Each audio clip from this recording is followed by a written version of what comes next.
ঈদ মোবারক। না না, রমজানের ঈদ মোবারক এখনো দেয় নাই, রোজার আরো বাকি আছে। তবে এটা ভিন্ন রকম আরেকটা ঈদ মোবারক। নিশ্চয় বুঝতে পারছেন যে আমরা কিন্তু পাল্টা কামড় দিব, তো দেরি করে নাই, 24 ঘন্টার মধ্যেই পাল্টা অ্যাকশন। এমনকি অভিযানটাকে বলা হচ্ছে যে শতাব্দীর সেরা অভিযান। কেন? টার্গেটটা কোনটা পড়ছে দেখেন। 24 ঘন্টা পর ব্রেকিং খবরটি পাওয়া গেল। যদি বিশ্বমূল্যরা আবারও একই ভুল করে, আমরা এর চেয়ে কঠিন জবাব দিতে প্রস্তুত। এই দেশটি সম্পর্কে আমার যেটুকু ধারণা, সেই ধারণাটি অবশেষে সফল হলো। এই জন্য মাত্র 24 ঘন্টা আমাকে অপেক্ষা করতে হয়েছে। কথায় আছে পাপ নাকি বাপকেও ছাড়ে না, কোনো না কোনোদিন সেই পাপের প্রায়শ্চিত্ত ভোগ করতে হয়। বাবা না করলে ছেলে করতে হয়, ছেলে না করলে নাতি পর্যন্ত করতে হয়। তো সেই কথা থেকে আজকে আমরা দেখতে পারলাম বাস্তব পাপী নিজেই পাপের জন্য প্রায়শ্চিত্ত ভোগ করছে। এমন একটি খবর দিয়েছেন প্রিয় সাংবাদিক ডক্টর কনক সারওয়ার। বাংলাদেশের 50 বছরের ইতিহাসে নজিরবিহীন ঘটনা ঘটতে যাচ্ছে মাননীয় প্রধান উপদেষ্টা প্রফেসর ডক্টর ইউনূসের নেতৃত্বে। বাংলাদেশের রাজনীতির, বিশেষ করে ভূরাজনৈতিক হিসাব নিকাশ পাল্টে যাবে, এমন নজিরবিহীন ঘটনা ঘটতে যাচ্ছে। পুরো জাতি অপেক্ষায় অসাধারণ কিছু দেখার জন্য। ভারত উচিত শিক্ষা পাবে। কিভাবে মুখোমুখি হয়, যুদ্ধ হবে, এই মাঠ যার দখলে যাবে সেই নির্বাচনে জিতবে, এটা মাথায় রাখেন। মাঠ দখল চলবে এখন। জোট যার মুল্লুক তার। এই দেশের রাজনীতি হয়ে গেছে এরকম, যে যেমন তার সাথে তেমন, তেমনই হইতে হবে। সেই রাজনীতি আসতেছে ঈদের পরেই শুরু হবে আসল খেলা। জাতিসংঘ মহাসচিবের এই সফরে এক ঢিলে 3 পাখি মারা হলো। এক ঢিলে 2টা পাখি মারে, 3 পাখি মারা গেল। কিভাবে 3টা পাখি কিভাবে? প্রিয় দর্শক শ্রোতা, আসসালামু আলাইকুম। নতুন একটা ভিডিওতে জানাচ্ছি আপনাদের স্বাগতম। এইমাত্র পাওয়া তাজা এবং গরম খবর। আজকের এই ভিডিওতে আপনারা দেখতে চলেছেন ভারতের অবস্থা কিন্তু চরম থেকে চরম লেভেলের খারাপ হতে চলেছে। মাত্র 24 ঘন্টা সময় দিয়েছে ভারতকে ডক্টর মোহাম্মদ ইউনূস। আজকের এই ভিডিওটি কিন্তু খুবই গুরুত্বপূর্ণ এবং চাঞ্চল্যকর হতে চলেছে। আমি আশা রাখবো আপনাদের কাছে সম্পূর্ণ ভিডিওটি দেখে যাবেন, একটু স্কিপ না করে। দর্শক বন্ধুরা, আমি আর বেশি কথা না বাড়িয়ে সরাসরি আপনাদের বিস্তারিত ভিডিওতে নিয়ে যাব। তার আগে আপনাদের কাছে ছোট্ট একটা রিকোয়েস্ট থাকবে, যারা এরকম ভিডিও দেখতে পছন্দ করেন দ্রুত এই চ্যানেলটি সাবস্ক্রাইব করে পাশে থাকা বেল আইকনে বাজিয়ে রাখবেন। ইতিমধ্যে যারা সাবস্ক্রাইব করে দিয়েছেন তাদের জানাচ্ছি অসংখ্য ধন্যবাদ। প্রিয় দর্শক বন্ধুরা, চলুন তাহলে এই ভিডিওতে একটি লাইক করে দিয়ে আমরা বিস্তারিত ভিডিওগুলো মোবাইলের স্ক্রিন থেকে ধারাবাহিকভাবে একের পর এক দেখে আসি। আছে পাপ নাকি বাপকেও ছাড়ে না, কোনো না কোনোদিন সেই পাপের প্রায়শ্চিত্ত ভোগ করতে হয়। বাবা না করলে ছেলে করতে হয়, ছেলে না করলে নাতি পর্যন্ত করতে হয়। তো সেই কথা থেকে আজকে আমরা দেখতে পারলাম বাস্তব পাপী নিজেই পাপের জন্য প্রায়শ্চিত্ত ভোগ করছে। এমন একটি খবর দিয়েছেন প্রিয় সাংবাদিক ডক্টর কনক সারওয়ার। কনক সারওয়ারের ফেসবুকে একটি ছবি পোস্ট করেছেন, সেটা হলো জাতির ভাগিনা শেখ হাসিনার ছেলে সজীব ওয়াজেদ জয়ের। যেই ছবিটির কারণে ফেসবুক লিখে জানিয়েছে যে পৃথিবীতে এর চাইতে বেশি কোনো ছবি ভাইরাল হয় নাই, যেই ছবিটি জয়ের ভাইরাল হয়েছে। যেই 7 মাস আগে সজীব ওয়াজেদ জয় হুঙ্কার দিয়েছিলেন দেশ এবং জাতিকে শিক্ষা দেওয়ার জন্য, আজকে সেই সজীব ওয়াজেদ জয় আমেরিকার একটি শপিং মলে একটি চেয়ারে বসে আছে। দেখলে মনে হচ্ছে যে একজন বৃদ্ধ মানুষ বসে আছে। প্রিয় দর্শক, ডক্টর কনক সারওয়ার তার ফেসবুকে কি লিখেছেন, লেখাটা আমি আপনাদের সামনে তুলে ধরছি, তারপর এই নিয়ে কথা বলবো। বাংলাদেশের জনগণের অন্যতম সম্পদ লুণ্ঠনকারী পলাতক হাসিনার পুত্র এখন নিঃসঙ্গ। আওয়ামী লীগের জন্য ছোট হয়ে আসা পৃথিবীটা নিজের ভবিষ্যৎ নিয়ে তার চেহারায় আছে উদ্গ্রীণতার ছাপ। মাত্র 221 দিনে আগেও যে উষ্ণপূর্ণ জীবন ও হম্বিতম্বি সব শেষ। 7 মাসে তার বয়স এক ধাক্কায় যেন 7 বছর বেড়ে গিয়েছে। ওয়াশিংটন ডিসির ভার্জিনিয়ার ডালাস শপিং সেন্টারের মলের ভিতরে আজ বিকেলের ছবি। জাহিদ খান ছবিটা উঠিয়েছেন। ছবিটা দেখে আপনাদের হয়তো চিনতে একটু সময়ই লেগেছে, কারণ ছবিটা এমন একটা ছবি যেটা জয়ের 7 মাস আগে যখন মা ভারতে পালিয়ে গেলেন, তারপর সে একাধারে কয়েকদিন দেশে বিশৃঙ্খলা সৃষ্টি করার জন্য বড় বড় বুলি ছেড়েছে। প্রথম দিনই এক ধাক্কায় বলেছিল শেখ মুজিবের পরিবারের কেউ আর বাংলাদেশে রাজনীতি করবে না। তার একদিন পরে আবার সেই কথা পাল্টিয়ে তার মা পদত্যাগ করেননি, তার মা এখনো বাংলাদেশের প্রধানমন্ত্রী দাবি করেছিলেন। প্রিয় দর্শক, এইভাবে হুমকি দমকি 2 সপ্তাহ দেওয়ার পরে আর হদিস মিলছে না সজীব ওয়াজেদ জয়ের, কারণ তার মাথার উপরে আমেরিকার FBI এর তদন্ত চলছে। মিলিয়ন মিলিয়ন ডলার বাংলাদেশ থেকে আত্মসাৎ করে আমেরিকার বড় বড় ভার্জিনিয়া সহ বড় বড় ধনী মানুষদের এরিয়াতে তার বিলাসবহুল বাড়িগুলার হদিস পেয়েছে আমেরিকার FBI, যার কোনো ইনকাম নাই, কোনো চাকরি নাই, কোনো ধরনের কোনো কার্যক্রম নাই, ব্যবসা বাণিজ্য নাই, সে কি করে আমেরিকার ভার্জিনিয়ার মতো জায়গায়, ধনী এলাকায় এই বাড়িগুলা ক্রয় করে? কে বেশি চুরি করেছে, কে কম করেছে, এই নিয়ে তাদের ভিতরে এখন দ্বন্দ্ব শুরু হয়ে গিয়েছে। আর বাঁচার জন্য এখন একে অপরের নাম বলে দিচ্ছে। আমি করি নাই, আমার খালা করেছে। খালা বলছে আমি করি নাই, আমার বোনের মেয়ে করছে। এক বোন বলছে আমি করি নাই, আরেক বোন করেছে। এক খালাতো ভাই বলবে আমি করি নাই, আরেক খালাতো ভাই করছে। শেখ হাসিনার এক ছেলে এক মেয়ে, আর শেখ রেহানার 2 মেয়ে 1 ছেলে। এই 5 জন হলো শেখ মুজিবের সরাসরি ভবিষ্যৎ প্রজন্ম বা ভবিষ্যৎ বংশধর। 2 মেয়ের করে 5 নাইনাতকুর। এই 5 জনের ভিতরে আজকে যে খারাপ অবস্থান তৈরি হয়েছে, তাদের মারা বেঁচে থাকতে, এবং শেখ রেহানার স্বামীও বেঁচে আছে, তাদের মায়ের সামনে এই সন্তানদের এই খারাপ অবস্থা তারা দেখে দুঃখে দুঃখে তারা মরতে হবে। এই কারণ তাদের হাত দিয়ে যে রক্ত চড়েছে, তারা যে বাংলাদেশের আমাদের তরুণ কোমলমতি শিশু সন্তানদেরকে হত্যা করেছে, এর প্রতিদান তার স্রষ্টা থেকেই, আমরা নিয়তির কাছ থেকেই, আমরা আল্লাহর কাছ থেকেই এর শাস্তি কিন্তু এখন দেখা মাত্র শুরু করছি। প্রিয় দর্শক, এটা 7 মাসের দেখা শুরু। তাহলে আগামী 7 বছরে তাদের নাম, ইতিহাস পৃথিবীর মানুষের কাছে কতটুকু ঘৃণিত হতে পারে, কতটুকু মানুষ তাদেরকে ঘৃণা করবে, কতটুকু তাদেরকে প্রত্যাখ্যান করবে। তাদের দলের MP মন্ত্রীরা এখনই অস্বীকার করছে আমি করি নাই পাপ, আমি করি নাই দুর্নীতি, আমি বাধ্য হয়েছি হাসিনার কথায় এই কাজটি করতে। এখন সেনাবাহিনী, র্যাব, বিজিপি, পুলিশ, আনসার যাদেরকে তারা ব্যবহার করেছিল, প্রত্যেকে এখন তারা নিজের জীবনকে বাঁচানোর জন্য প্রত্যেকেই শেখ হাসিনা, শেখ রেহানা, তাদের ছেলে মেয়ের কথা বলে দিচ্ছে, এবং তারা বাধ্য করেছিল আমাদেরকে এই খারাপ কাজগুলা করতে। সেই কথা বলা কিন্তু শুরু করছে আন্তর্জাতিক অপরাধ ট্রাইব্যুনালের মাধ্যমে। বাংলাদেশের 50 বছরের ইতিহাসে নজিরবিহীন ঘটনা ঘটতে যাচ্ছে মাননীয় প্রধান উপদেষ্টা প্রফেসর ডক্টর ইউনূসের নেতৃত্বে। একটা অঘটন ঘটবে। বাংলাদেশের রাজনীতির, বিশেষ করে ভূ রাজনৈতিক হিসাব নিকাশ পাল্টে যাবে। দর্শক, আপনারা জানেন যে মাননীয় প্রধান উপদেষ্টা চীন সফরে যাবেন কিছুদিন পরেই। এই চীন সফরকে ঘিরে দক্ষিণ এশিয়ার রাজনীতিতে টান টান উত্তেজনা। বাংলাদেশের রাষ্ট্রপ্রধানদের চীন সফর নিয়ে অনেক অঘটন আছে। যেমন শেখ হাসিনা চীন সফরে গিয়েছেন, সর্বশেষ সুখকর হয়নি, নির্দিষ্ট সময়ের আগেই তাকে চলে আসতে হয়েছে। খালেদা জিয়া চীন সফরে গিয়েছিলেন, তখন ভারত বাংলাদেশের জেএমবির মাধ্যমে 63 জেলায় বোমা হামলা করিয়েছিলেন। খালেদা জিয়াও কিন্তু দ্রুত চলে আসতে হয়েছিল তাকে। এর মানে বাংলাদেশের রাষ্ট্রপ্রধানরা যদি চীন সফরে যায়, তখন ভারত বাংলাদেশের ষড়যন্ত্র করে, ভারতের কান্নাকাটি শুরু হয়ে যায়। এটা ভারতের জন্য কঠিন বার্তা।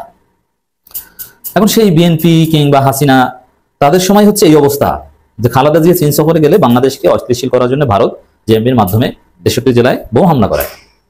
আর এখন ডক্টর ইউনূস, যাকে ভারত সহ্যই করতে পারে না, মানে ওই জামাত ইসলামী ক্ষমতা আসলে যেরকম ডক্টর ইউনূসকে ওইরকমই মনে করে, যে ভারত শত্রু মনে করে, তিনি এখন চীন সফর যাচ্ছেন তো যাচ্ছেনই। চীনের পক্ষ থেকে বলা হচ্ছে বাংলাদেশের 50 বছরের ইতিহাসে, চীনের সাথে বাংলাদেশের সম্পর্ক 50 বছরের, এটা 54 বছরের নয়, কারণ চীন তো শুরুতে স্বীকৃতি দেয়নি।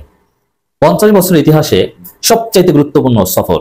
এই জন্য আমরা বলবো যে যা ঘটতে যাচ্ছে এই সফরে, চীনই বলছে যে 50 বছরের ইতিহাসে সবচাইতে গুরুত্বপূর্ণ দ্বিপাক্ষিক সফর, এবং নজিরবিহীন ঘটনা ঘটতে যাচ্ছে। পুরো জাতি অপেক্ষায় অসাধারণ কিছু দেখার জন্য। ভারত কঠিন শিক্ষা পাবে, ভারত উচিত শিক্ষা পাবে।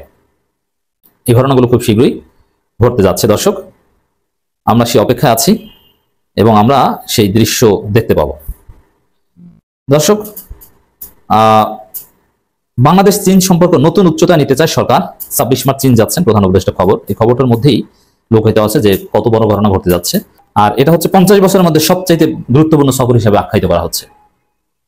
অতএব খেলা হবে। এবং তার আগে জামাত ইসলামীকে খুব কাছে টেনে নিয়েছে চীন। বাংলাদেশের বিভিন্ন মতাদর্শের রাজনৈতিক নেতাদের, এমনকি তরুণদের, অরাজনৈতিক অনেককে চীন ডেকে নিয়ে ট্রেনিং দিয়েছে। এর মানে বাংলাদেশের রাজনীতি, গতি, প্রকৃতি, হিসাব নিকাশ, ভূ রাজনীতি অনেক কিছু পাল্টে যাবে। এবার ভারতের প্রভুত্ব বাংলাদেশে খতম। ডক্টর ইউনূসই বাংলাদেশকে দক্ষিণ কোরিয়া, তাইওয়ান বানিয়ে দিয়ে যাবেন। তিনি চলে যাবেন এত সহজে, বিষয়টা এত সহজ নয়। নজিরবিহীন ঘটনার অপেক্ষায় বাংলাদেশ, পুরো জাতি বাংলাদেশের দিকে তাকিয়ে আছে, পুরো বিশ্ব তাকিয়ে আছে যে চীন সফরে, প্রধান উপদেষ্টার চীন সফরে কি ঘটে। আমাদের দর্শক মন্ডলী অনেকে হয়তো বা এই ফরেন পলিসির জটিল আলোচনা এগুলো বোঝে না, যে চীন সফরে কি এমন যে বাংলাদেশের ভূ রাজনীতি, গতি, প্রকৃতি, হিসাব নিকাশ পাল্টে যাবে, পুরো বিশ্বের দৃষ্টি এখন বাংলাদেশের দিকে। হ্যাঁ, এই চীন সফর আমি সহজভাবে বলি, এটা শুধু টাকা পয়সা, ব্যবসা বাণিজ্য এগুলোর সাথে সম্পর্ক না, ভারতকে শায়েস্তা করার সাথে সম্পর্কিত। আর আরো বিষয় হচ্ছে ডক্টর ইউনূস কতদিন ক্ষমতায় থাকবেন, এটার সাথে ভেরি মাচ রিলেটেড, যেটা কেউ বলবে না। ডক্টর ইউনূস প্রয়োজনীয় সময় পর্যন্ত ক্ষমতায় থাকবেন, সেটাও এই সফরের মধ্য দিয়ে প্রমাণিত হবে। জাতিসংঘ মহাসচিবের এই সফরে এক ঢিলে 3 পাখি মারা হলো, এক ঢিলে 2টা পাখি মারে, 3 পাখি মারা গেল। কিভাবে 3টা পাখি কিভাবে মারা হলো? 3টা কাজ উদ্ধার হলো। জাতিসংঘ মহাসচিব আন্তোনিও গুতেরেসের ঢাকা সফরে এক ঢিলে 3 পাখি মেরেছে অন্তর্বর্তী সরকার। চিন্তা করছেন, এক ঢিলে 3 পাখি মারছে। প্রথমত, বাংলাদেশ একটি অস্থিতিশীল দেশ বা সংখ্যালঘু নির্যাতনকে কেন্দ্র করে দেশের ভেতরে এবং বাইরে যে অপপ্রচার চলমান, সেটির যে ভিত্তি নেই, জাতিসংঘের মহাসচিব সচক্ষে দেখে গেলেন। অর্থাৎ বাংলাদেশ অস্থিতিশীল না, বাংলাদেশের যে সংখ্যালঘু নির্যাতন এমন অবস্থা না যেটা একেবারে বসবাসের অনুপযোগী, তো সেটা তিনি দেখে গেলেন। দ্বিতীয়ত, বাংলাদেশে যে সংস্কার কার্যক্রম নিয়ে আলোচনা চলছে সেটির প্রতি আন্তর্জাতিক সমর্থনের বিষয়ে উল্লেখ করেছেন আন্তোনিও গুতেরেস। এটা দিয়ে আভ্যন্তরীণভাবে রাজনৈতিক দলগুলোকে জানানো হলো, দেখো জাতিসংঘের মতো প্রতিষ্ঠান তারা কিন্তু সমর্থন দিয়ে গেছে, ফলে সংস্কার লাগবে, সংস্কার ছাড়া নির্বাচন হবে না। এটাও একটা রাজনৈতিক একটা ফায়দা বা সুবিধা সরকার পাইল। তিন নম্বরটা হচ্ছে বিভিন্ন বৈশ্বিক সংকটের কারণে কিছুটা আড়ালে চলে গিয়েছিল রোহিঙ্গা সমস্যা, এবং এই সফরের মাধ্যমে সেটিকে আবার কিছুটা হলেও বিশ্বকে মনে করিয়ে দেওয়া হলো যে এই ইউক্রেন যুদ্ধ, গাজা যুদ্ধের কারণে রোহিঙ্গা সংকটটা আড়ালে চলে গেছিল। তারপরে রাখাইনে যে যুদ্ধ, সেই যুদ্ধের ফলে আরো রোহিঙ্গার অনুপ্রবেশের যে সংকট, সেই সংকটটা আড়ালে চলে গেছিল। মহাসচিব আসার ফলে সমস্ত আন্তর্জাতিক গণমাধ্যমের দৃষ্টিটা করলো যে এটা আড়ালে যাওয়ার মতন বিষয় না, বরং মহাসচিব একেবারে সেই রোহিঙ্গা ক্যাম্পে আশ্রয় শিবিরে যে তাদের সঙ্গে ইফতার করার মধ্যে দিয়ে আবার স্মরণ করে দিল বিশ্বকে যে বাংলাদেশ রোহিঙ্গাদেরকে আশ্রয় দিয়েছে এবং এটা লম্বা সময় ধরে সংকট বাড়ছে, তাদের প্রত্যাবাসন দরকার এবং মিয়ানমারে যে গৃহযুদ্ধ চলছে সেটা থামানো দরকার। এই বিষয়টা সামনে চলে আসলো। তা ঠিকই, এক ঢিলে 3 পাখি। প্রথম কথা হলো যে এক ধরনের স্বীকৃতি যে জাতিসংঘের মহাসচিব বাংলাদেশ সফর করে গেল, তাহলে কোথায় বাংলাদেশে একটা বিশৃঙ্খল, কোথায় সংখ্যালঘু নির্যাতন, এটা সঠিক না। 2 নম্বর হলো যে সংস্কার কার্যক্রমের প্রতি যে সংস্কার নিয়ে একটা অস্বস্তি তৈরি হয়েছে রাজনৈতিক দলগুলো, সবাই নির্বাচনের রোডম্যাপ বলছে, আর সরকার বলছে যে না, সংস্কারের ব্যাপারে ঐকমত্য হইতে হবে, তারপরে নির্বাচন। তো সেটা একটা সমর্থন পাওয়া গেল যে না, আন্তর্জাতিক সম্প্রদায়ও, এর আগে ইউরোপ, তারাও সমর্থন দিয়েছে, এখন জাতিসংঘ দিল, ফলে এটা গুরুত্বপূর্ণ, এটাকে অস্বীকার করা যাবে না। এই নিয়ে বিএনপির মধ্যে এক ধরনের অস্বস্তি তৈরি হয়েছে যে 7টা রাজনৈতিক দল নিয়ে ইন্টারকন্টিনেন্টাল যে বৈঠক, সেই বৈঠকের জন্য বিএনপি আসলে প্রস্তুত ছিল না, বরং তারা আলাদাভাবে কথা বলতে চেয়েছিল এবং বলতে চেয়েছিল যে বাংলাদেশে একটা নির্বাচিত সরকার দরকার, সেই কথাটি কিন্তু সেইভাবে বলা যায়নি, কারণ অন্যান্য রাজনৈতিক দলের কাছে সংস্কারের বিষয়টি মুখ্য ছিল। ফলে সব মিলে এখানে একটা সরকারের একটা মোটামুটি প্লাস পয়েন্ট বলা যায়।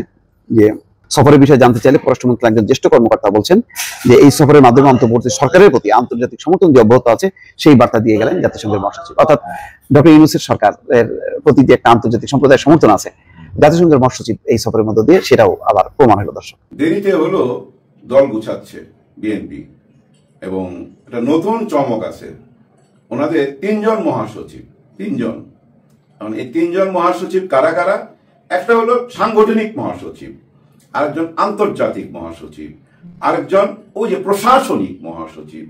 একজন আন্তর্জাতিক দিকটা দেখবে, যেমন চীন, ভারত, পাকিস্তান, আমেরিকা, এইসব সামলাবে।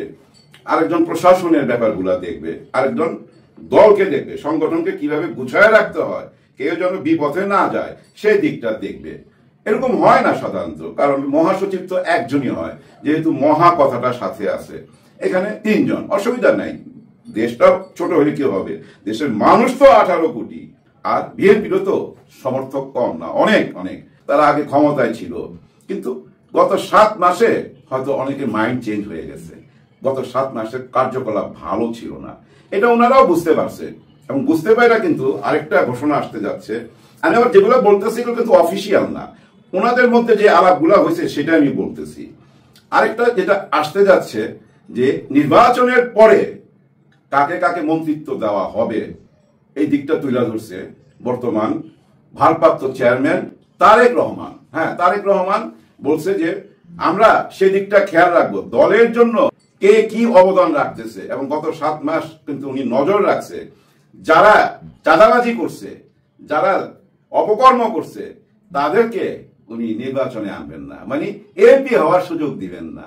হ্যাঁ, সে যেই হোক না কেন, এরকম একটা কথা বলছে। এটা খুবই ভালো। এখন কিন্তু একটা ভয় কাজ করবে অনেকের মধ্যে যে বাপরে বাপ, আমার তো এমপি হওয়ার সুযোগ দিবে না বা দলের কোনো স্থানের জায়গা দিবে না যদি আমি চাঁদাবাজি করি। কিন্তু যারা চাঁদাবাজি অলরেডি কইরা ফেলাইছে তাদেরকেও কিন্তু উনি নজরে আনছে, তাদেরকেও বলছে সুযোগ দেওয়া হবে না। কিন্তু এর মধ্যে তো অনেকে পইরা যায়। হ্যাঁ, আমি কিন্তু একটা ভিডিও দেখছি নোয়াখালীর যে এনি সাহেব আছে না, উনি কিন্তু ওনার দলের ভিতরে কথাবার্তা বলতেছিল চাঁদা নিয়ে করে। আবার ধরো এদের উপরে তো অনেক চাঁদাবাজিও হয়। হ্যাঁ, এদের উপরে চাঁদাবাজিও হয়। হ্যাঁ, এখন এগুলো কৌশলের কাজ করতে হবে, ধরো গভর্নমেন্টেরও মানে আমাদের যেন বদনাম না হয়, এবং যারা এই সমস্ত চাঁদাবাজি করে এদের লগে মানে পুলিশ এগুলো বেশি ছিল, আবার আমাদের দলীয় লোকজনও ছিল। হ্যাঁ, তাইলে তো হিসাবে উনি বাদ যায়। হ্যাঁ, উনি বাদ যায় কিন্তু, কারণ ওনার তো এই ভিডিওটা আছে, নিশ্চয়ই চেয়ারম্যান সাহেব দেখছেন, ভারপ্রাপ্ত চেয়ারম্যান। ও এখানে আরেকটা জিনিস, এখানে কিন্তু বিএনপিতে আরেকটা চমক, এখানে চেয়ারম্যান দুইজন, একজন বেগম খালেদা জিয়া, আরেকজন তারেক রহমান, দুইজন। এমন না যে মা অসুস্থ আছে দিয়ে দিই ছেলেকে বুঝায়া। কেন দেয় নেই এর পিছনে আমরা বুঝতে পারি কেন দেয় নেই। কারণ কি জানেন? কারণ মানুষের ভরসার জায়গাটা প্রথম হইল গিয়া শহীদ জিয়াউর রহমান, তারপরে আপসীন নেত্রী বেগম খালেদা জিয়া। কিন্তু আপসীন নেতা কিনা তারেক রহমান, এটা কিন্তু এখনো প্রমাণ হয় নাই। কারণ গত 7 মাস আমরা মুক্ত বাতাসে নিঃশ্বাস নিল, উনি কিন্তু বাংলার বাতাসে নিঃশ্বাস নিচ্ছে না, উনি নিচ্ছে ইউরোপের বাতাসে নিঃশ্বাস। কেন আসতেছে না জানি না, ওখান থেকেই দল গুছাইতেছে এবং বলছে যে নির্বাচনের পরে কিন্তু আমি মন্ত্রিত্ব দিব তাদেরকেই যাদের অবদান আছে দেশের প্রতি এবং দলের প্রতি, যারা নিয়ম শৃঙ্খলা মেনে দলের সাথে ছিল। কিন্তু নিয়ম শৃঙ্খলা তো মানে নাই অনেকেই, শুধু কি মনে করেন চাঁদাবাজি করলেই নিয়ম শৃঙ্খলা বন্ধন হয়? আর কিছু তো হয় না, কথাতেও হয়, কথাতে হয়। আজহারি সাহেবকে যখন আজহারি না আজহারি বললো, উনি যে হাজার হাজার না লক্ষ লক্ষ না কোটি মুসলমানের মনে আঘাত করছে, তো এটার কি হবে সেটাও বলতে হবে আমাদেরকে। আর আপনি না বললো জনগণ বলবে নির্বাচনের সময়, ভোটের সময়। এটা মাথায় রাখেন। হ্যাঁ, জনগণ সবকিছু মাথায় নিতেছে। তারপর আমি বলবো যে বিএনপি এটা নতুন চমক, যে 3 জন মহাসচিব, 2 জন চেয়ারম্যান এবং দল গুছাচ্ছে এবং দলের ভিতরে সবাইকে সাবধান বানিয়ে দিচ্ছে। এখন সবাই সাবধান হবে, কারণ যাদের ওই যে পার্লামেন্টে যাওয়ার ইচ্ছা আছে তারা নিশ্চয়ই সাবধান হবে। মনে করেন আমি একটা এলাকার এমপি হব, এখন আমার সাথে ডাইনে বায়ে যারা আছে তারা যদি চাঁদাবাজি করে, এটা তো আমার উপর এসব পড়া উচিত, তাই না? বিচারটা এভাবে করতে হবে। শুধু ওই যে বহিষ্কার করলাম এটা করলে হবে না। যাদের বহিষ্কার করা হয় তারা কিন্তু ক্যামেরার পিছনে চুপচাপ বসে আছে, যারা আছে তারা ওই আগেরই, বুঝছেন, আগের মানুষকেই দেখতেছি, নতুন কাউকে কথা বলতে দেখি না। আর আগের যারা কথা বলে এদের মধ্যে একজন আমার খুব পছন্দের ছিল। আমি জানি না এই 3 মহাসচিবের মধ্যে উনি সুযোগ পাবেন কিনা। কি কারণে জেল থেকে বের হওয়ার পর উনি হঠাৎ উধাও হয়ে গেলেন? শুনলাম চিকিৎসায় গেছে, ফেরত আসলো নাকি আসে নাই, কিছুই জানা যাচ্ছে না। আমার তো মনে হয় উনাকে সামনে আসতে দেওয়া হচ্ছে না। কি কারণে সামনে আসতে দিবে না? কারণ কি হইতে পারে ভাই ব্রাদার, আপনাদের কি মনে হয়? আমার তো মনে হয় ওনাকে যদি সামনে আনা হয় আমাদের প্রতিবেশী দেশ খুব মাইন্ড করবে।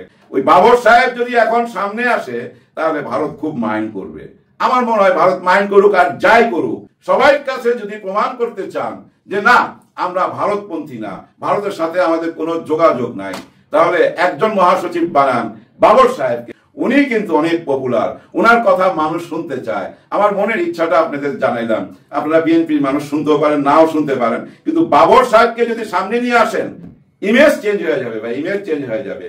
উনি রেখে রেখে কথা বলে না, যা বলে একদম তীরের মতো, তীর যেখানে মারতে চায় ওইখানে লাগাইয়া দেয়। হ্যাঁ, লুকিং ফর শত্রু ভাইরাল হয়ে গেছিল। আসলে ভাই স্ট্রেট ফরওয়ার্ড লোক এবং মনের মতো কোনো রাইখা টাইকা কথা বলে না। এরকম নেতাই তো দরকার। যাই হোক, আরেকজন কে আসতে পারে? আমার মনে হয় সালাউদ্দিন সাহেব আসবে। হ্যাঁ, কারণ উনি কিন্তু এর মধ্যে একটু ভাইরাল হয়েছে উর্দুতে কথা বইলা। কোথায় জানি বসছিলেন মাওলানাদের সাথে, ওইখানে উর্দুতে কথা বলছেন। ওইটা আবার ওনাকে জিজ্ঞাসা করছে যে আপনি উর্দুতে কথা বললেন 2-3 মিনিট, বললো না ওটা একটা ঘরোয়া বৈঠক ছিল, ওই কথা বলতে বলতে উর্দু আসছে। কারণ আমি তো অনেকদিন ভারতে ছিলাম, ওইখানে উর্দু হিন্দি চলে না, হিন্দি চলে, উর্দু কই থেকে আসবে? উর্দু তো পাকিস্তানি ভাষা। যাই হোক, ভাষা জানা তো ভালো, অনেক ভাষা যারা জানে তারা তো জ্ঞানী। ভারতে থাকার পর কিন্তু জ্ঞান বাইরে যায় মানুষের। কারণ কি জানেন, বিরাট দেশ তো, অনেক রকম মানুষ ওইখানে, বহু ভাষার মানুষ, বহু জ্ঞানী মানুষ। ওদের সঙ্গে ছিল। আপনি যে কোনো একটা মানুষকে 10 জন পণ্ডিতের মধ্যে বসায় রাখলে সেই লোকটা পণ্ডিত হয়ে যায় তো ভাই। আমার মনে হয় সালাউদ্দিন সাহেব পাবে, কিন্তু আমার ইচ্ছা বাবর সাহেবকে মহাসচিবের একটা পদ দেন, আপনাদের জন্য ভালো হবে। আর আমার একটা অনুরোধ আছে, একটা দুইটা না, একটা আপনাদের নেতাদের কাছে, বিএনপি নেতাদের কাছে, আপনারা মিডিয়ার সামনে আর ওই নির্বাচন করেন না। নির্বাচন শুনতে এখন উন্নয়ন হানিমুন এরকম শোনা যায়, এটা শুনতে ভালো লাগে না। পাবলিকে কয় যে আপনি এত উগ্র কেন ভাই, এটা আমার সিগনেচার, মানে এটা আমার বৈশিষ্ট্য, বুঝছাও। বাংলাদেশে জাউরাদের বাম্পার ফলন হয়েছে, তাই আন্দারে কুন্দারে মাইন না দিলে না জাউরাগুলো ঠান্ডা হবে না। জাউরাগুলোর একটা বিশেষ বৈশিষ্ট্য আছে, ভাব দেখাবে হারকুলিস, কিন্তু আপনি যখন মাইট শুরু করবেন না তখন দেখবেন বিলাই হয়ে গেছে। সবাই ভাবিচ্ছে দাদা শুরুতেই এত গরম কে, আপনারা হাউকাও দেখতেছেন না, আইন শৃঙ্খলার অবস্থা খুব খারাপ, প্রফেসর ইউনূসের পুলিশ কোনো কাজ করতেছে না, রাস্তাঘাটে কোনো পুলিশ দেখা যায় না। একটা সভ্য দেশে রাস্তায় পুলিশ থাকে না। বাংলাদেশে সবচেয়ে বেশি ট্রান্সফর্ম হয়েছে পুলিশ, অবিশ্বাস্যভাবে ট্রান্সফর্ম হয়েছে, কোনো প্রাতিষ্ঠানিক সংস্কার ছাড়াই পুলিশের বিশাল পরিবর্তন হয়েছে। কি কি পরিবর্তন হয়েছে আসেন দেখি। 1 নাম্বার, দাঙ্গা পরিস্থিতি সামলানোর পদ্ধতি এবং শক্তি প্রয়োগের মাত্রা বদলাইছে। 2 নাম্বার, তদন্ত এবং অপরাধ উন্মোচনের দ্রুততা আসছে। 3 নাম্বার, পুলিশের ভেতরে গণমুখী এবং মানবিক চরিত্র উন্মোচিত হইতেছে। 4 নাম্বার, দাঙ্গা পরিস্থিতিতে পুলিশ নিজে মাইর খায় কিন্তু অ্যাগ্রেসিভ হয় না। এই এত পরিবর্তন কোন জিনিসটা দেখে বুঝলাম আপনি জানেন যে পুলিশের বদলটা রিয়াল, এটা ফেক না। এটা আপনি বুঝবেন অ্যাকশনে না, এটা বুঝবেন ইমোশনে। আমি একটা ভিডিও দেখাই, এই ভিডিও আগেও দেখেছেন। একজন অতিরিক্ত বাবাসী আমার বুক ভরা লাথি মারছে, একবার বুক বরাবর, হঠাৎ করে পিছন থেকে লাথি মারা শুরু করে পিছন দিয়ে। আমরা তাদেরকে না মেরে আমরা এমনি বারবার বাধা দিচ্ছি, হাত দিয়ে ডালার লাঠি দিয়ে আমরা বাধা দিচ্ছি, আপনারা আসেন। হঠাৎ করে লাথি মারছে আমার, আমি রোজা রাখছি, রোজা ভাঙা যাবে না, হাসপাতালের জন্য আছে। এই যে পুলিশটারে লাথি মারিছে বামপন্থীরা, আমি শিওর বামপন্থীদের একজন রোজদারকে এইভাবে মারার পরে রাতে গাঞ্জা দিয়া সেলিব্রেট করেছে হারামজাদারা। আপনারা এই পুলিশের কমিটমেন্টটা দেখেন। যে কোনো ডাক্তার বুঝবে যে তীব্র ব্যথা হইতেছে ওর। আমার ভয় হচ্ছে যে ওর লিভার টিভার ফাইটা গেছে কিনা, আল্লাহ না করুক, বা তার অন্ত্রের কোনো রক্তনালী ছিঁড়ে গেছে কিনা। অমিতাভ বচ্চন কিন্তু ঠিক একই রকম একটা ইনজুরিতে পড়েছিল কুলি সিনেমা করতে গিয়া। যাই হোক, পুলিশটা এখন কেমন আছে একটু জানায়েন আমারে, আমার খুব জানার ইচ্ছা কেমন আছে বেচারাটা। যেই পুলিশের এমন কমিটমেন্ট থাকে যে খোদা তাআলার আদেশের উপরে তীব্র শারীরিক কষ্টের চাইতেও ওষুধ নিয়ে রোজা ভাঙার বেদনা যার বেশি, সে একজন পিওর সোল, বিশুদ্ধ আত্মা। এইবার আমার দেশবাসীর কাছে প্রশ্ন, পুলিশ আক্রমণ করেনি, আপনারা জানেন। এই বামেরাই উস্কানি ছাড়া আক্রমণ শুরু করেছে, যে বাম কমিউনিস্টরা বাংলাদেশে বসে রোজদারকে এমনভাবে নির্মমভাবে পিটায় বিনা উস্কানিতে, বিনা কারণে। তাদের কেন আমরা বাংলাদেশে রাজনীতি করতে দেবো? ছাত্রীনন্ত হারমোনিয়াম বাজাবে, মারপিট শুরু করলো কেন? কারণ সামনে বাম পিছে আওয়ামী লীগ আর কলকাটিনার ইচ্ছে ইন্ডিয়া। দেখেছেন, নিউজ বেড়ে গেছে, রিপোর্ট হয়েছে। আর এই যে ভিডিওটা দেখেছেন না, এই যে গলা ফাটায় পিনাকির বিরুদ্ধে লড়তে হবে একসাথে মানে বুঝেছেন তো, একসাথে মানে হইতেছে আওয়ামী লীগ সহ আর কি, বুঝছাও। তার স্লোগান দিতেছে যে লোকটা না দেখান, রিটার সাহেব ভালো করে দেখান, সে তার নাম হইতেছে রাসেল ইসলাম সুজন। ওর বিরুদ্ধে অন্তত 4 জন নারী 4 বার নারী নিপীড়নের অভিযোগ আনিছে পৃথক পৃথক ভিক্টিমের কাছ থেকে। এই লোক ছোটবেলা থেকেই নিপীড়ক। আর এই নীল শার্ট পরা ও ডাক্তার রুবেল, ওই হলো তার রক্ষাকর্তা, দাঁতের ডাক্তার, মিরপুরে থাকে। ওর বাপের একটা চেম্বার ছিল মিরপুরের পাশে, উঠি বসে বোধ হয় 10 নম্বরে। এই রুবেলের কারণে কখনোই ওর বিচার হয় নাই, বরং অভিযোগকারী নারীরা একের পর এক রাজনীতি থেকে চিৎকার পড়ছে। কেউ কেউ মিছিলে এসে সাইডাই দিচ্ছে। এই মজ্জাগত নারী নিপীড়ক আজ মাঠে নামিছে ধর্ষণ ঠেকেতে। তামাশা দেখেছেন, তামাশা। তো উই তো লড়াই করবার চাই, তাই না?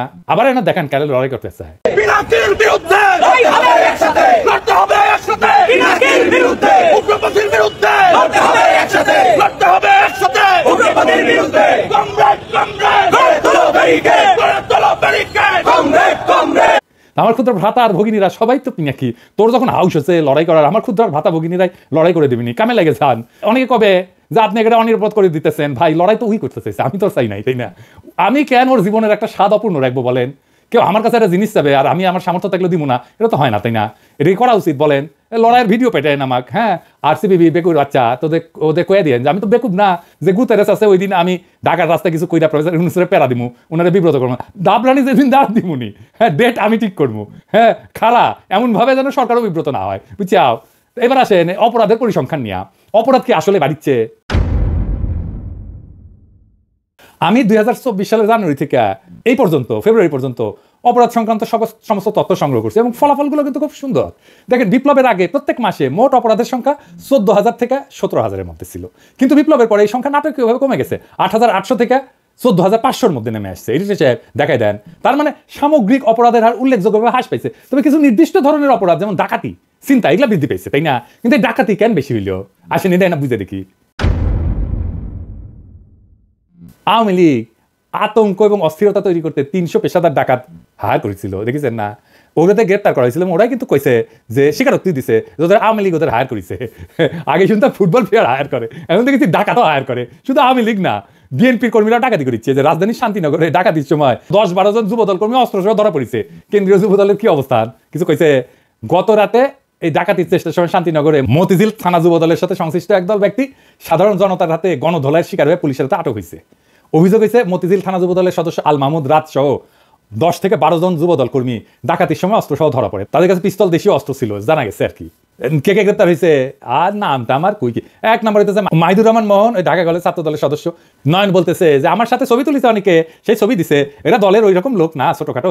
আগস্টের পরে রবিউল ইসলাম নয়নি নিজে ইসলামী ব্যাংক দখল করতে গেছিল অস্ত্র সহ। একাধিক গণমাধ্যমে সংবাদ প্রকাশিত হইলেও দল কিছু কিন্তু করে নাই। 2 নম্বর মাসুদ, রমনা থানা 19 নম্বর ওয়ার্ডের যুবদলের সদস্য এবং পেশা ড্রাইভার। 3 নম্বর নূর আলম, যুগ্ম আহ্বায়ক 19 নম্বর ওয়ার্ড যুবদল। 4 নম্বর আল মাহমুদ রাজ, যুবদল সভাপতি আব্দুল মোনাম মুন্না এবং রবিউল ইসলাম নয়নের ঘনিষ্ঠ সহযোগী। ঢাকায় আইন শৃঙ্খলা পরিস্থিতির অবনতি নিয়ে তাহলে আমরা কারে দোষ দেব? শুধু কি একটা ঘটনা? এই যে দেখেন 23 ফেব্রুয়ারিতে চকরিয়া থানা লাগোয়া বাড়িতে ডাকাতি করতে গেছে বিএনপি নেতা সহ গ্রেপ্তার হয়েছে 3 ডাকাত। হ্যাঁ, বনশ্রীতে ওই যে মনে আছে না যে গুলি করে ডাকাতির কথা, সবাই সে কি কাউ লাগিয়ে দিছিল, তাই না? সবচেয়ে বেশি হাউকাউ লেগেছিল বিএনপি। তো ইউনুস অথর্ব, ইউনুস খারাপ, ইলেকশন দিয়ে সরে যাক, তারপর আমরা দেখমুনি ক্যাঙ্কা করে দেশ চালানো লাগে। সেই অথর্ব ইউনুস ডাকাত দলকে গ্রেপ্তার করেছে, স্বর্ণ উদ্ধার করেছে। 2 ডাকাতের পরিচয় পাওয়া গেছে, বুঝছাও। এক ডাকাত হইতেছে আওয়ামী লীগের পোস্টেড নেতা, আর আরেক ডাকাত বিএনপির পোস্টেড নেতা, স্থানীয় শ্রমিক দলের দপ্তর সম্পাদক। বিএনপি আর আওয়ামী লীগ মিলমিশ করে করিচ্ছে। আবার দেখেন মিরেশ্বরায় ডাকাতির সময় গণপিটুনিতে নিহত হয়েছে বিএনপির নেতা। আবার দেখেন সিসি ক্যামেরা ভেঙ্গে রাজধানীর বাসাবাড়িতে বিএনপি নেতার নেতৃত্বে ডাকাতি। আবার দেখেন নড়াইলে ডাকাতির ঘটনায় এনএসআই কর্মকর্তা এবং বিএনপি নেতৃত্বের ছেলে কারাগারে। তো এবার আসেন দেখি বিএনপি কি বলে দেশের এই আইন শৃঙ্খলা পরিস্থিতি নিয়ে। বিএনপির মিডিয়া উইং এর মিডিয়া সেলের ফেসবুক পেজ থেকে বলি, লিখিচ্ছে দেশ জুড়ে ডাকাতি চিন্তা এক ভয়াবহ পরিস্থিতিতে রূপ নিয়েছে। পতিত স্বৈরাচার হাসিনার দোসরেরা মিলে একে একে ডাকাতি চিন্তার মতো ন্যাক্কারজনক ঘটনা ঘটাচ্ছে। তার মানে কি বিএনপি হাসিনার দোসর? তাই তো মনে হচ্ছে। বিশেষ করে রাজধানী ঢাকাতে প্রতিদিনই কোনো না কোনো ডাকাতি আর চিন্তায়ের ঘটনা ঘটেই চলেছে। এইসব যে ফ্যাসিস্ট হাসিনার ষড়যন্ত্রের অংশ তার প্রমাণ পাওয়া যায় আওয়ামী লীগ নেতা গাজীপুর সিটি কর্পোরেশনের সাবেক মেয়র জাহাঙ্গীর আলমের ভাইরাল হওয়া এক ভিডিও থেকে। তো জাহাঙ্গীর আলম আপনাকে কি দিচ্ছে? আপনার লোকজনিত করছে। নির্বাচিত সরকারের অনুপস্থিতিতে নানাভাবে দেশকে অস্থিতিশীল করার চক্রান্ত করছে পতিত স্বৈরাচার আওয়ামী সন্ত্রাসীরা। দেশকে স্থিতিশীল করতে নির্বাচনের বিকল্প নাই। দ্রুত সময় এটা অবাধ সুষ্ঠু গ্রহণযোগ্য নির্বাচনের মাধ্যমে জনগণের সরকার দেশে স্থিতিশীলতা ফিরে আনতে সক্ষম হবে। তাই নিজেদের কর্মীদের ডাকাতির নামে দেবেন, অবশ্য ভালো। মানে ডাকাতদের হাতে ক্ষমতা গেলে অবশ্য ভালোই, খারাপ না। ঘরের ডাকাতি করবে না, ওই ব্যাংক ট্যাঙ্ক রাষ্ট্রীয় কোষাগার ওগুলোতেই ডাকাতি চলবে আর কি। যাই হোক, কি অবস্থা জিন্দগি, এত হাসি নাই কলে, এত যে হাসির ব্যবস্থা করে দিছে বিএনপিকে ধন্যবাদ। আনন্দের উপলক্ষ পাওয়া দরকার, খালি তো মেজাজই খারাপ থাকে। তো দেখছেন না, আনন্দেরও উপলক্ষ আছে, ভালোই হয়েছে। হাসে নিলাম, কারণ হইতেছে কি এখন তো বিএনপির লোকরা ঝাঁপে পড়বি আমার উপরে। আমি যে আমাদের কাফের টাকার আমির, আমাকে জামাত টাকা দেয়।